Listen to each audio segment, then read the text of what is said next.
కానీ నువ్వే ఏదో చేశావు. నేను పోలీసులకు ఫోన్ చేస్తాను, వాళ్ళే వచ్చి విచారించని. సురేష్ అనే అబ్బాయిని లవ్ చేస్తున్నట్టు, ఇప్పుడు మీరంతా ఏర్పాటు చేసిన పెళ్లి ఇష్టం లేనట్టు ఈ లెటర్లో రాసుంది. మీ ఇద్దరిని చేతకాని వాళ్ళని చేసింది. ఈ ఇంటికి మా అమ్మాయే కోడలుగా రావాలని రాసుంది. నీ కోసం నా కూతురు వెయిట్ చేస్తూ ఉంటుంది. నీకు వరుసైన వాళ్ళు ఇంకా ఇద్దరున్నారా?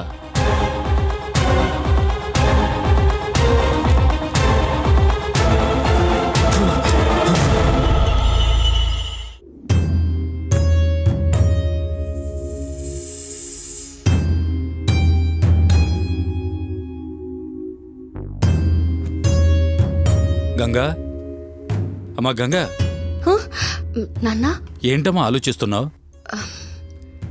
ఏం లేదు నాన్న. నాన్న దగ్గర నువ్వేం దాచో కదమ్మా. ఏం జరిగిందమ్మా చెప్పమ్మా. అది కాదు నాన్న, రమ్య ఫోటో చిన్నయ్య గారి రూమ్ లో ఉండాలని జానకక్క ఫోటోని మంజులమ్మ తీసి విసిరేశారు. అది నేను మన గదిలో తీసుకొచ్చి పెట్టాను. ఇప్పుడు చూస్తే మన గదిలో నేను జానకక్క ఫోటో పెట్టిన చోట రమ్య ఫోటో ఉంది. చిన్నయ్య గారి రూమ్కి వెళ్ళి చూస్తే ఇక్కడున్న జానకక్క ఫోటో అక్కడుంది. ఈ ఇంట్లో ఏదో జరగరాంది జరుగుతోంది నాన్న. రమ్య కనిపించకుండా పోవడానికి ఈ విషయమే కారణమై ఉంటుందేమో అనిపిస్తుంది. ఇదిగో చూడమ్మా, ఈ ఇంట్లో నిన్న మొన్నటి నుంచి కాదు, నువ్వు పుట్టినప్పటి నుంచి ఉంటున్నావు. ఇంతవరకు ఇలా జరిగిందే లేదు. రమ్య తనకు నచ్చినోడితో కలిసి బతకాలని తనే స్వయంగా ఉత్తరం రాసిపెట్టి వెళ్ళిపోయింది. పోలీసులు కూడా వచ్చి చూసి అమ్మాయి పారిపోయిందన్నారు. అది అందరూ నమ్మేశారు. కాబట్టి ఈ పరిస్థితిలో జరగకూడని జరిగిందంటే ఆ తర్వాత మనకు ఎన్నో సమస్యలు ఎదురవుతాయమ్మా. అమ్మా, అయ్యగారితో ఎంతో నమ్మకంగా ఉండాలి తప్ప సమస్యలను తీసుకురాకూడదమ్మా. ఏదేమైనా నువ్వు నమ్ముకుంటున్న నాగమ్మ చూసుకుంటుంది. మనసులో ఏమీ పెట్టుకోకుండా చూసి చూడనట్టుండమ్మా. అయ్యగారికి మాత్రలు ఇచ్చావమ్మా? ఇంకా లేదు నాన్న. త్వరగా వెళ్ళి ఇచ్చిరామ్మా. సరే నాన్న.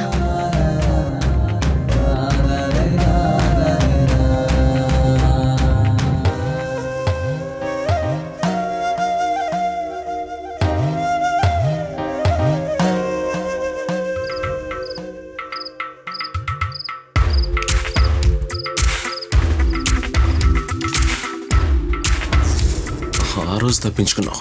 ఈ రోజు నేను ఎలాగైనా సరే కౌగులించుకొని గట్టిగా ముద్దు పెట్టుకోవాలి.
చూడు, ఏమీ లేవు, ఒట్టి బుక్స్ బట్టలే.